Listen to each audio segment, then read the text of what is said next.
Hey, we snuck it in.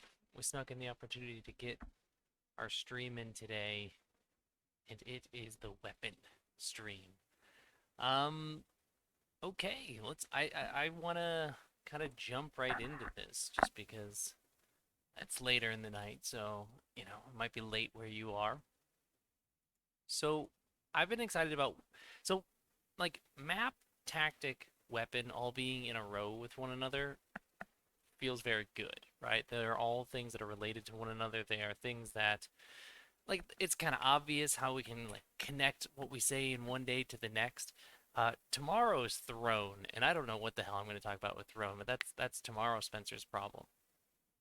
Today is weapons, and basically the thing that I want to focus on when it comes to talking about weapons is rolling to hit and rolling for damage, and how I feel about both of those things. And I recognize that the attitudes that I have, the beliefs that I have about those things has changed a lot. Like even just in the last year, compared to maybe when I first started playing role playing games and other things like that. So weapons, specifically like roll to hit is its own thing because that's just whether or not you want that element to be in your combat system. But rolling for damage, and this is just what I want to start off with, sucks shit. I think it's the worst. I hate it. Um, Ty mentions that he is a choose one guy. You either roll to hit or you roll for damage, and that's it. Don't do both. I like that, Ty. I think I subscribe to that mentality. I get like rolling to hit. I think rolling to hit makes sense for the most part. It all ultimately depends on your game, right? Like for me with something like Nova, you don't need to roll to hit because it's a power fantasy where you're already supposed to be incredibly powerful. And so it's a lot of like given outcomes and it's what you do with sort of like a almost perfect information situation. But other games, it's more fun to roll to see if you're going to hit in the first place because maybe you aren't these incredible like demigod like characters and you might actually miss. So the concept of rolling to hit, get it, makes sense to me. Rolling for damage though, I don't know how this became as common as it became because it's like it's infuriating. It's an infuriating thing to me. So I said like a little thing about this on Twitter earlier about like imagine you have a sword that deals does D12 damage, and you are swing, you hit, great, congratulations, and you roll a 1 on that. Doesn't that suck? Like, why is your sword for some reason 1 out of 12 times just like not as lethal? Why isn't it as sharp as it would be if you rolled a 12, right? To me, what you're trying to represent with that variable damage stuff should be basically represented in the rolling to hit. Because if you're talking about like the weapon isn't doing as much damage because it hit like a specially armored part of the enemy or whatever, that's rolling to hit that you're talking about there. That's the enemy either having something that prevents you from hitting them with the blade in an effective way or whatever. But it's not like your sword is this long and this part is super sharp, this part is less sharp, this part is even less sharp, and this part is like blunt. And it's just like whatever part of the sword hits the enemy is the part that deals the damage. That doesn't make any sense. Uh, and so for me, the concept of rolling for damage has never been satisfying. Um, in heart, if you have a D12 weapon, you do D12 even if you are narratively. Yeah, like the harm from your weapon just applies to all things, right? Just like any kind of stress that you inflict. Which cool, like it's abstracted away, but still, like why Why is it sometimes you're just not as good at that thing? Uh, as a representation of the weapon rather than the skill that is being used with the weapon itself. So I think, um, yeah, it's class die with damage in Dungeon World. So like the wizard always just deals a D4 with that sort of stuff. Um, and like I don't get the appeal of it. And somebody mentioned earlier, well, they like having some sort of variability in outcome. And again, yeah, that's why we roll dice, right? And for me, that's why, you know, how do I feel about rolling a bunch of dice? I guess that would be the alternative, Alex, is if you rolled a fuck ton of dice or no dice. I don't want to sit in the in-between space where you roll like 2d6 plus 2. Like that's how uninteresting is that?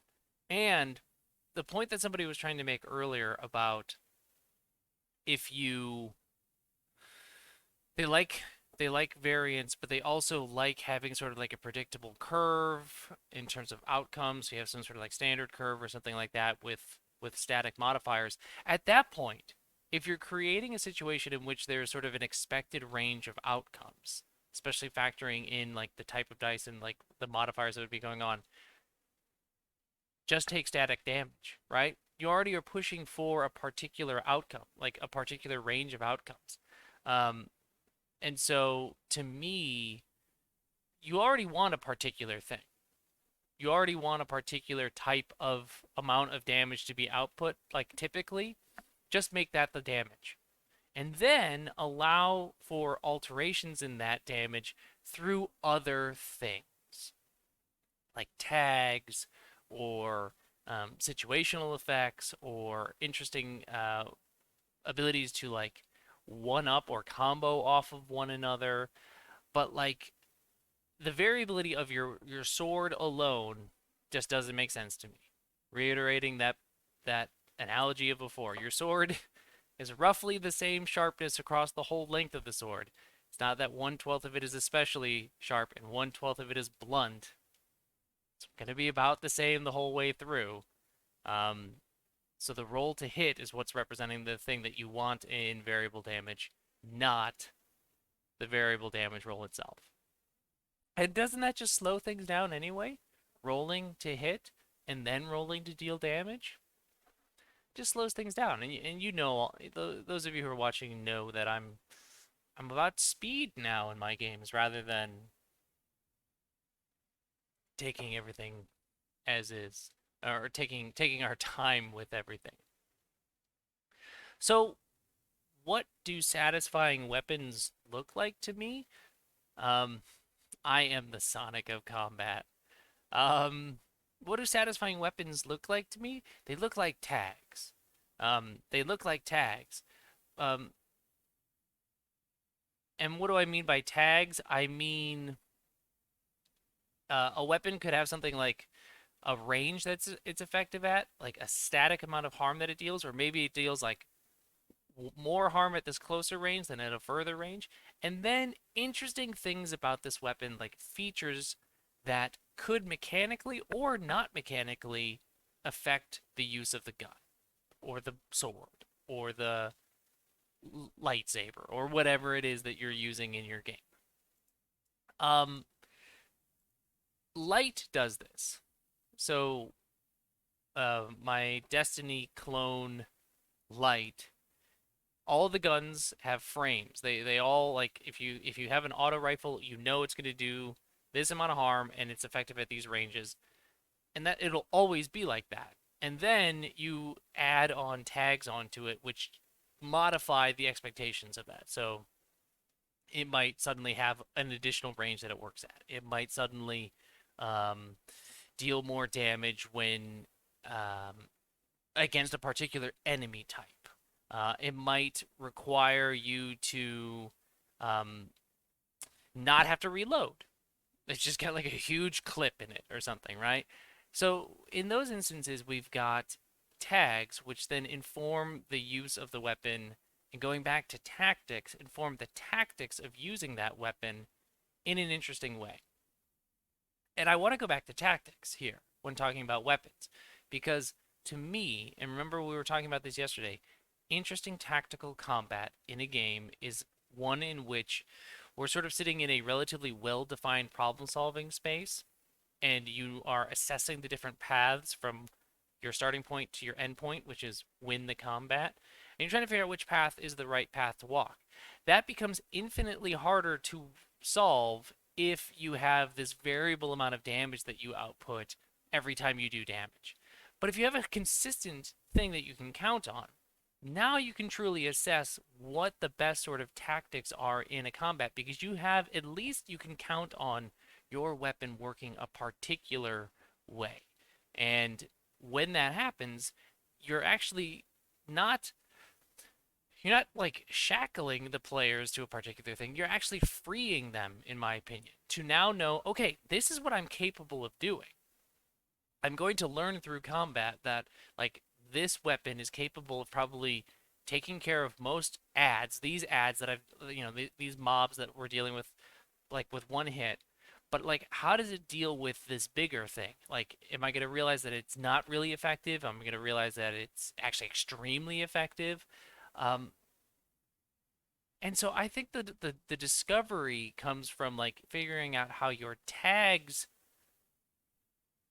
interact with the combat situation rather than rolling to hit. So the odds that I hit the thing in the first place, and if you're working with like an AC system, then everything has like a different thing that you're trying to hit. Uh, then rolling for damage. So assuming you hit, you might be effective, you might not be effective just because of the dice said so. And so like, how are you supposed to make good informed decisions when that is the case? Like, I understand it's exciting at the table when you do get to roll that 12 on the D12, and it feels super good when you roll max damage on your weapon. But we have to remember, it also feels super shitty when you roll minimum damage with that die. And for me, I just don't find that as a designer a compelling enough reason to include it, because in the case of the D12 or the D anything, any value, there's an equal chance that you roll that top value as you do the bottom value. And so I don't want to encourage that sort of equal opportunity for like fun, or like the exact opposite of fun every time you swing your weapon. Um, Sean mentions reduce swingy randomness, encourage problem solving with known quantities. Yeah, that's how I like to think about it. I think that's very much the the board game person in me. Um, I I play a lot of like strategic board games where elements of chance and randomness work differently in a lot of board games than they do maybe that we leave ourselves open to in RPGs. And so for me, I find more interesting play when it comes to tactical stuff like combat when we have more known information, a more well-defined problem space than an ill-defined problem space, personally. Alex mentions liking the blade's randomness. You know that you're going to do at least one damage if you hit, but maybe you could do 40. Yeah, right? Exactly. And and so like in the case of like Slayers, for example, it's not just like straight up given outcomes with everything, right? Like you still have to roll to hit, but if you hit, you know what you're capable of doing. So like the gunslinger, when they're looking at their 6 bullets in front of them, they know, okay, I can pick up X number based off of however advanced they are, and that kind of determines how many maximum bullets they can roll at a time. But they can kind of get a sense of how much damage they could anticipate to do based off of probabilities of rolling a 4 plus on a 6-sided die, and knowing that each time that happens, you're guaranteed to do 2 damage. It's just what happens, or 1 damage, or whatever it is that your bullets do based off of the runes that you have and everything like that. And so, yeah, I think that's like kind of going back to what we were talking about earlier. For me, rolling to hit is totally fine, right? Like I have plenty of things that are rolling to hit in my games. But once that happens, I want you to stop having to roll dice, and I want you to just know, okay, this is what I'm going to do if this roll turns out the way that I want it to turn out. Um, and I think, interestingly enough, thinking about this, this is why I like Blades in the Dark. I don't like combat in Blades in the Dark, right? It's not great. But it's not like necessarily an incredibly combat tactical game anyway. But with Blades in the Dark, you know what your outcome is going to be ahead of time. Because you discuss with the GM, you discuss positioning and you discuss effect ahead of time. So you know before you roll the dice what it will look like when the dice hit the table. You've already established the stakes and the outcomes with the GM ahead of time. And that's what I want to see more of in any of our games that have combat in it is I know what's going to happen as long as I succeed on my roll. I know that I at least get this thing happening. That just feels good to me personally. Alex says, I'm waiting for your mechanic of roll a d6 to succeed on that many actions from your list. Oh, that's fun. That's interesting. You so you roll a d6 and to succeed on. So you roll and let's say you roll a 3, then you can do that many actions from some list of actions that you have available to you. That's kind of interesting. Um, hmm. This is also kind of connects back to the stuff that I was talking about yesterday with like action points being a thing that I'm extremely interested in all of a sudden when it comes to combat is um, like spending action points on your turn to do things as like a known quantity. God, I was reading J Dragons in the Time of Monsters, and that is a game that has variable damage to it, right? And I think kind of going back to what Alex said earlier about rolling a bunch of dice, I think that's an example in which rolling for variable damage is fun because you're trying to kill like a trillion HP Jorgenmonder, like the Midgard serpent. And so you're doing like actual like exponential mathematics at the table to calculate damage. That then leans into like the absurd, right? That leans into we are these Norse heroes slash extremely effective murderers, and it's going to be fun to calculate these out of this world damages. And so like that's an example to me that's really cool. But the longsword that does d8 damage plus 2 because that's what your strength modifier is, that couldn't be less interesting to me in general. Like that just doesn't seem appealing to me. So, I'm curious what folks like what weapons you've experienced in a game that are interesting to you because like in general like from the a lot of the games that I've played that I'm thinking of, I can't think necessarily of weapons that have been like memorable to me.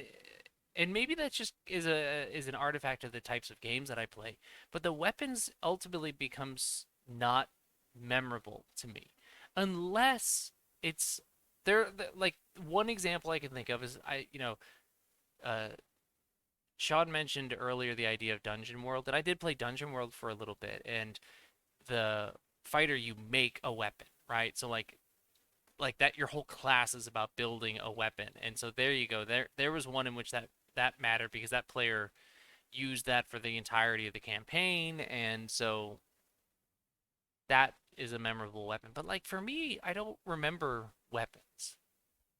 They're not the things that come to mind. Um, so I don't know. Are there weapons out there, or are there weapon systems that you all like? Like Alex mentioned, 13th Age and Heart, um, and Sean mentioned Dungeon World earlier as like some examples of weapon systems.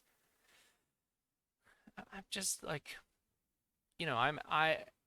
Here's the other thing that gets tricky with me with weapons, and I'm amazed we really didn't talk about it with tactics yesterday, which is the concept of balance, right?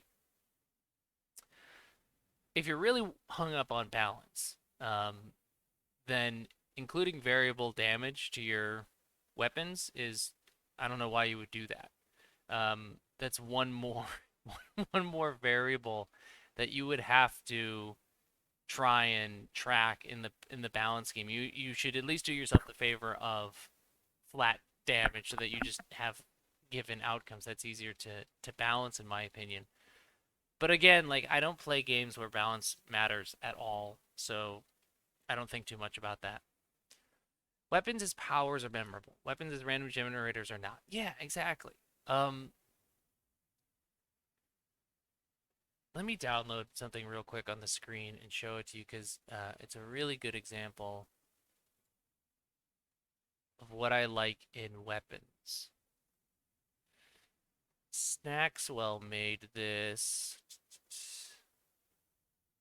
What is the name? Shopkeeper. Put this up on this. I put this on stream before.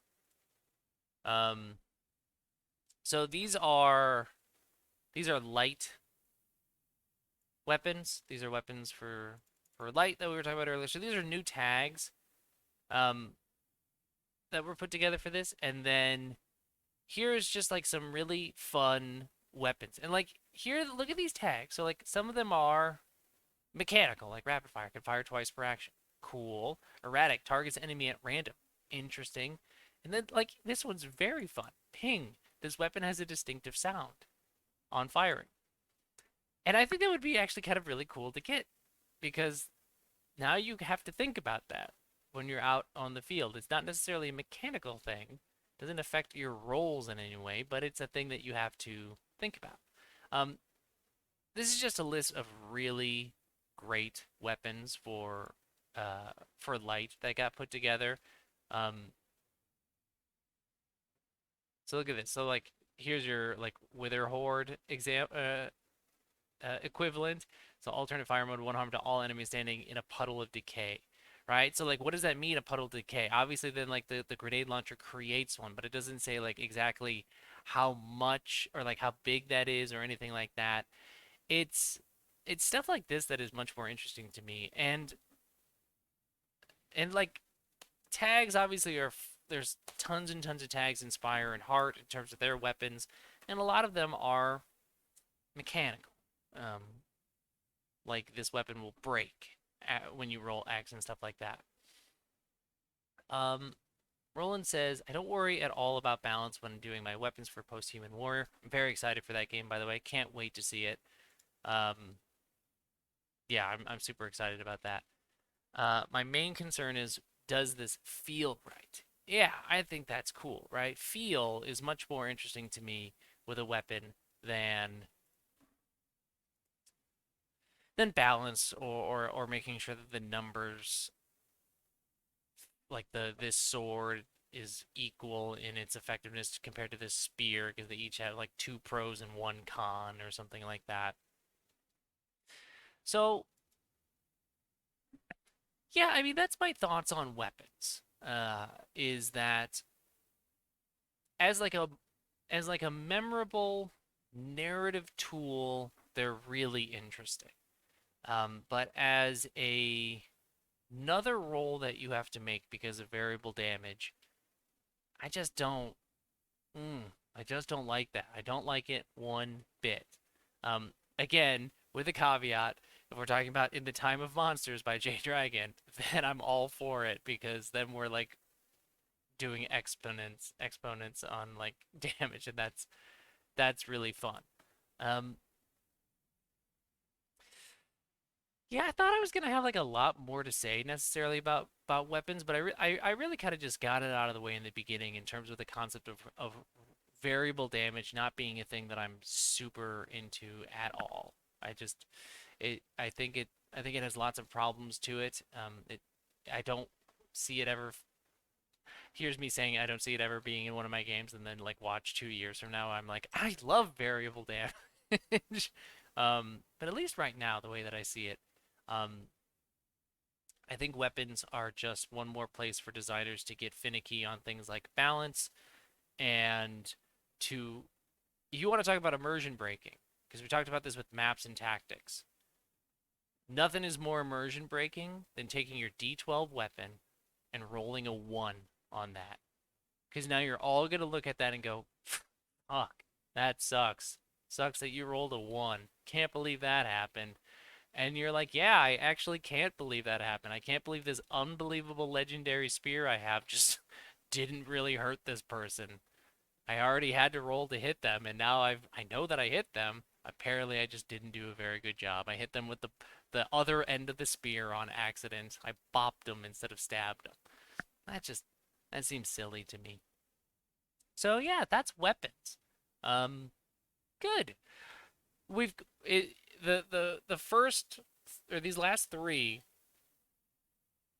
maps, tactics, and weapons have all been obviously in like sort of a related field, and then it looks like we're kind of gonna start moving towards like narrative stuff in the future, which will be kind of interesting. Again, no idea what I'm gonna talk about with Throne. Sean thankfully recommended or has a Throne person for me to talk to. I don't know what to talk with Throne tomorrow, but I'm excited about Flavor. Flavor is cool, and all the others that are coming. So there you go, everybody. It was kind of quick and fun. Um, yeah, Roland, I think that's a really good point. Great point to sort of wrap up a point, the stream here. Variable damage feels like a kludge to make weapons, to make them like feel different when really they aren't. When really most weapons aren't that different. Um, we'll get through this together. Excellent. So yeah, there you go. There's my weapons talk. If you want to hear me like basically hit my thesis about 5 minutes in, watch the VOD, and then from there on out, it's me just kind of going like, yeah, not really super excited about weapons in a lot of spaces, unless we're talking about like tag-based stuff, and then I'm super into it. Then I think it's really really cool. So yeah, we're gonna wrap it up there. Thanks so much, everybody, for coming onto this sort of impromptu late night stream. I really appreciate it. We'll pick this up tomorrow with Throne, and I don't know. I got to do some research. I got to figure out what I want to talk about there. But have yourselves a wonderful evening, everybody, or morning, where if it's morning where you are. I will talk to you all later. Bye.